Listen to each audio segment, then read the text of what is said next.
មន្ត្រីក្រសួងមហាផ្ទៃអះអាងជាថ្មីទៀតថាកម្ពុជាមានសមត្ថភាពគ្រប់គ្រាន់ដើម្បីទទួលយកជនភៀសខ្លួនពីប្រទេសអូស្ត្រាលី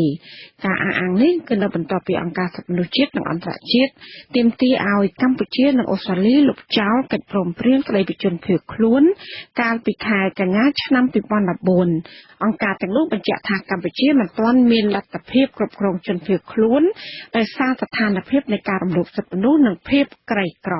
ចាប់ពីរដ្ឋធានី Washington លោកយុនធមៀនរាយការណ៍ប្រធាននាយកដ្ឋានជនភៀសខ្លួននៃអគ្គនាយកដ្ឋានអន្តោប្រវេសន៍ក្រសួងមហាផ្ទៃលោកកឹមសរិនបញ្ជាក់ថាសមត្ថកិច្ចកម្ពុជានៅមិនទាន់បញ្ចប់ដំណើរការទទួលយកជនភៀសខ្លួនដែលកំពុងស្ថិតនៅជំរំលើកោះណាវរូមកកម្ពុជានៅសប្តាហ៍នេះនៅឡើយទេលោកបន្តថាមន្ត្រីជំនាញកម្ពុជាកំពុងពិនិត្យឯកសារនិងសម្ភាសជនភៀសខ្លួនទាំងនោះដើម្បីកំណត់ថាអ្នកទាំងនោះពិតជាជនភៀសខ្លួនពិតប្រាកដហើយថាតើពួកគេមានលក្ខណៈសម្បត្តិគ្រប់គ្រាន់ដើម្បីមកស្នាក់នៅប្រទេសកម្ពុជាឬទេក្រុមការងារកម្ពុជាចំនួន3នាក់បានចុះទៅតំបន់ជនភៀសខ្លួនស្នាក់នៅតាំងពីថ្ងៃអាទិត្យទី19រហូតដល់ថ្ងៃអាទិត្យទី26មេសាទើបត្រឡប់មកវិញ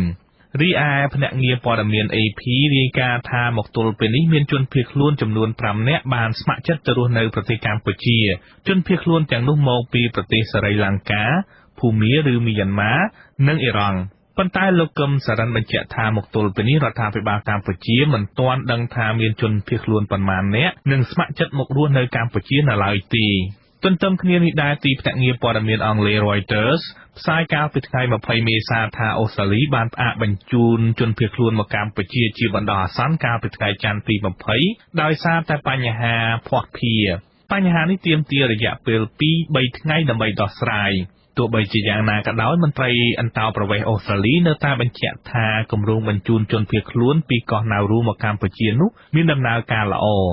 សមត្ថកិច្ចអូស្ត្រាលីបានឲ្យដឹងថាជនភៀសខ្លួនដែលមករស់នៅកម្ពុជានឹងត្រូវផ្ដល់ប្រាក់ពី$7,800ទៅ$11,700ពេលទៅដល់កម្ពុជាភ្លាមជនភៀសខ្លួននឹងស្នាក់នៅជំរំបណ្ដោះអាសន្នមួយនៅទីក្រុងភ្នំពេញជំរំនោះមានលក្ខណៈដូចជាផ្ទះសំណាក់វីឡាឬក៏ជារបៀបអគារស្នាក់នៅជាដើមបន្ទាប់ពីស្នាក់នៅរយៈពេល6សប្តាហ៍រួចមកមន្ត្រីអន្តោប្រវេសន៍នឹងជួយពួកគេស្វែងរកទីកន្លែងស្នាក់នៅផ្សេងទៀតរដ្ឋាភិបាលអូស្ត្រាលីអះអាងថាជនភៀសខ្លួនទាំងនោះអាចចាប់ផ្ដើមជីវិតថ្មីទៅថ្ងៃអនាគតដោយសារតែកម្ពុជាជាប្រទេសមានសុវត្ថិភាពគ្មានការធ្វើទុកបុកម្នេញនិងគ្មានអំពើហិង្សា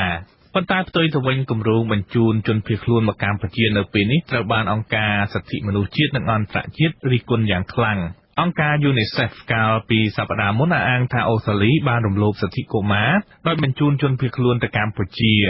អង្គការ UNICEF ថាទាំងប្រទេសកម្ពុជានិងអូស្ត្រាលីត្រូវតែគោរពអនុសញ្ញាស្តីពីការការពារសិទ្ធិកុមារដែលប្រទេសទាំងពីរនេះបានចុះហត្ថលេខាចំណែកនាយករងប្រចាំតំបន់អាស៊ីនៃអង្គការឃ្លាំមើលសិទ្ធិមនុស្សអន្តរជាតិ Human Rights Watch លោក Phil Robertson ទាមទារឲ្យកម្ពុជានិងអូស្ត្រាលីលុបចោលកិច្ចព្រមព្រៀង$40 លានដែលអនុញ្ញាតឲ្យអូស្ត្រាលីបញ្ជូនជនភៀសខ្លួនមកកម្ពុជាលោកបន្តថាភស្តុតាងនៃការចាប់បញ្ជូនជនភៀសខ្លួនម៉ុងតាញ៉ាចំនួនជាង40នាក់ទៅប្រទេសវៀតណាមកាលពីពេលថ្មីនេះបញ្ជាក់ថាកម្ពុជាពុំមានបំណងនិងសមត្ថភាពជួយជនភៀសខ្លួនឡើយthat Australia should live up to its obligations under the Refugee Convention. ប្រទេសអូស្ត្រាលីគួរតែទទួលខុសត្រូវចំពោះកាតព្វកិច្ចអនុសញ្ញាស្តីពីជនភៀសខ្លួន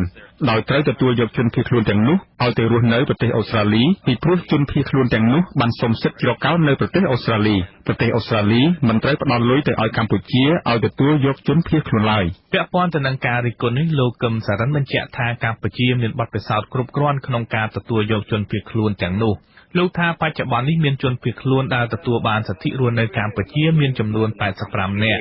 ដោយឡែកមិនមែនជារឿងនេះចាប់ផ្ដើមរបស់កម្ពុជាក្នុងការទទួលជនភៀសខ្លួនទេដោយសារកម្ពុជាជាប្រទេសហត្ថលេខីនៃអនុសញ្ញា1951ស្ដីអំពីជនភៀសខ្លួនចឹងកម្ពុជាជារួមនេះមានរួចហើយកម្ពុជាមានជនភៀសខ្លួនរួចហើយនៅកម្ពុជារាល់ថ្ងៃនេះតែយើងមាននាយកដ្ឋានជនភៀសខ្លួននេះក៏បានដំណើរការនីតិវិធីកំណត់ឋានៈជនភៀសខ្លួនឲ្យជនភៀសខ្លួននៅក្នុងយើងនេះច្រើនដែរហើយទោះបីជាយ៉ាងណាក៏ដោយរបាយការណ៍មួយស្ដីពីជនភៀសខ្លួននៅកម្ពុជាផ្ទុយពីព័ត៌មានដែលលោកកឹមសរិនលើកឡើងកាលពីឆ្នាំ2014អង្គការឃ្លាំមើលសិទ្ធិមនុស្ស Human Rights Watch ផ្សាយរបាយការណ៍ដោយសម្ភាសជនភៀសខ្លួនដែលមករស់នៅកម្ពុជាតាំងពីឆ្នាំ2009ថា ពួកគេត្រូវបានរើសអើងនិងមិនទទួលបានសេវាកម្មពីរដ្ឋាភិបាលខ្មែរឲ្យស្មើភាពគ្នានឹងពលរដ្ឋខ្មែរទូទៅឡើយពួកគេក៏ជួបប្រទះបញ្ហាសិទ្ធិសេរីភាពបញ្ចេញមតិខ្វះសេវាសុខាភិបាលនិងអប់រំជាដើមខ្ញុំយុនសាមៀនវិទ្យុអាស៊ីសេរីប្រធានាធិបតី Washington ចាប់បច្ចុប្បន្នមានជនភៀសខ្លួនចំនួន718នាក់កំពុងស្នាក់នៅកោះណាវរូដែលមកពីអាហ្វ្រិកមជ្ឈិមបូព៌ានិងអាស៊ីខាងត្បូងក្នុងចំណោមនោះគឺមានជនភៀសខ្លួនចំនួន485នាក់មានឯកសារនិងភស្តុតាងគ្រប់គ្រាន់ជាជនភៀសខ្លួនស្របច្បាប់ចំណែកឯជនភៀសខ្លួន83នាក់ត្រូវបានបដិសេធឋានៈជាជនភៀសខ្លួននិង100នាក់ផ្សេងទៀតនៅមិនទាន់បានពិនិត្យពាក្យសុំជាជនភៀសខ្លួនវិទ្យុ Nouvelle Zelande អន្តរជាតិកាលពីថ្ងៃទី18 ខែមេសាបានផ្សាយថាក្រុមជនភៀសខ្លួនជាច្រើនអ្នកបាននាំគ្នាតវ៉ានៅក្នុងបរិវេណជំរំដែលដាក់ពួកគេនៅលើកោះណាវរូអ្នកសម្រាប់សម្រួលការពារសិទ្ធិជនភៀសខ្លួនបានប្រាប់អ្នកសារព័ត៌មានថាការតវ៉ានោះគឺជាយុទ្ធនាការជំទាស់ទៅនឹងគម្រោងបញ្ជូនជនភៀសខ្លួនជាលើកដំបូងពីកោះណាវរូមកកម្ពុជា